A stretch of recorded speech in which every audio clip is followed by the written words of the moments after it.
सुषमा, माय Marathi 24x7 news channel मध्ये आपल्या सगळ्या दर्शकांचे अगदी मनापासून स्वागत।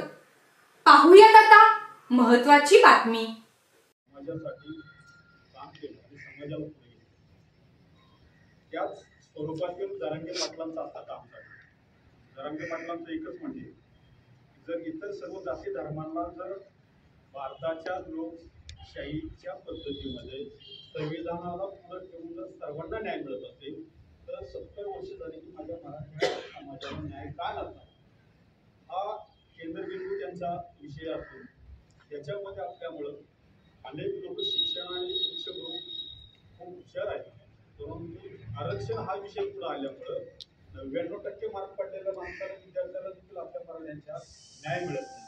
ही वस्तुस्थिती ही आपण कोणी दाखवू शकत नाही। राहिला दुसरा अत्यंत महत्त्वाचा विषय, कारण त्याच्यामध्ये बऱ्याच लोकांची गैरसमज आहे की 50%च्या पुढे जे 10% आपल्याला आरक्षण मिळते ते घ्यायला काय हरकत आहे। परंतु वस्तुस्थिती अशी की केंद्राच्या स्वाधीन तो विषय आहे। केंद्रानं जोपर्यंत पास करणार नाही तोपर्यंत त्या 10%ला काही हरकत नाही। 14% जे आरक्षण आहे 50%च्या आतमध्ये जे आपल्याला पाहिजे ते मराठ्यांचं आरक्षण आणि हक्काचं आरक्षण जे संविधानाने आपल्याला दिलं तेच आपल्याला मिळावं, ही भूमिका जरांगे पाटलांची।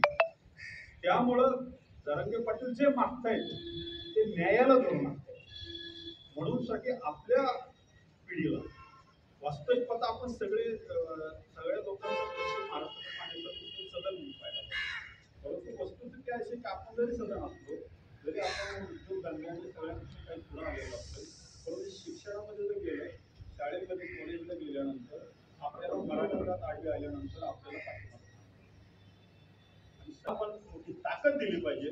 जरांगे पाटलांच्या नंतर मला वाटतं या महाराष्ट्रामध्ये जर पुन्हा एकदा जर कोणी मराठ्यांना एकत्र करण्यासाठी जर प्रयत्न केला तर त्याच्या पाठीमागे कोणीही जाणार नाही। छत्रपती शिवाजी महाराजांना शंभूराजांना जेवढा त्रास झालाय त्याच्यापेक्षा आपली काय अवस्था असेल हे आपण विचार केला पाहिजे। आम्ही नक्कीच आपल्या स्वतःच्या पक्षावरती प्रेम करताय, यांच्यासाठी काम करतोय, की जर निष्ठेने काम केलंच पाहिजे, करायलाच पाहिजे, आपण करीत आलेलो त्याबद्दल काही दुमत नाहीये। परंतु त्या प्रवाहामध्ये आपण मात्र मराठा सेवक या नात्यानं खूप ताकदीने यावं, मुळशीतून आपल्या भागामध्ये एक नाव मोठं व्हावं, मुळशीचा एक क्रांतिकारी विषय व समाजामध्ये एक मोठा खासा एक मोठा आदर्श आहे, हा आपली सर्वांनी दाखवून द्यावा एवढीच मी आपल्याला एक मराठा सेवक म्हणून आत्मसात सांगतो।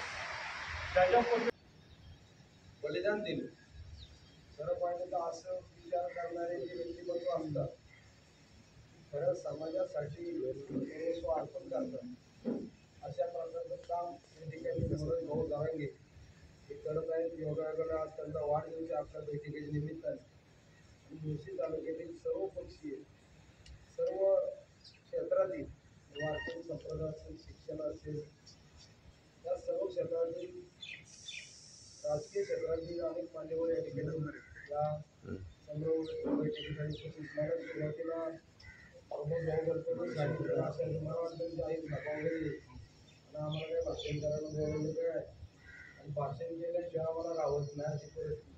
त्यामुळे जरांगे भाऊ आणि दीपक भाऊ कारंजावले बाळासाहेब आपल्या सगळ्यांच्या वतीने, कारण मी सुद्धा पूर्वीच्या काळामध्ये होता, आपण आता सगळे एकत्र आलेले आहे, समाज म्हणून एकत्र आलेले।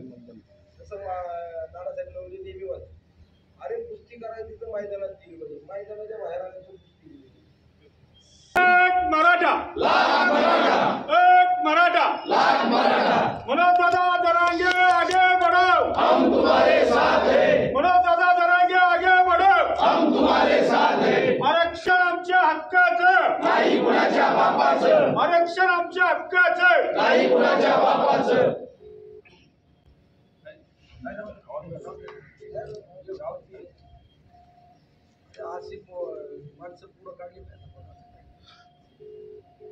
चालू घडामोडींचे अपडेट जाणून घेण्यासाठी आपल्या चॅनलला सबस्क्राईब जरूर करा, लाईक करा, शेअर करा व कमेंट देखील करा।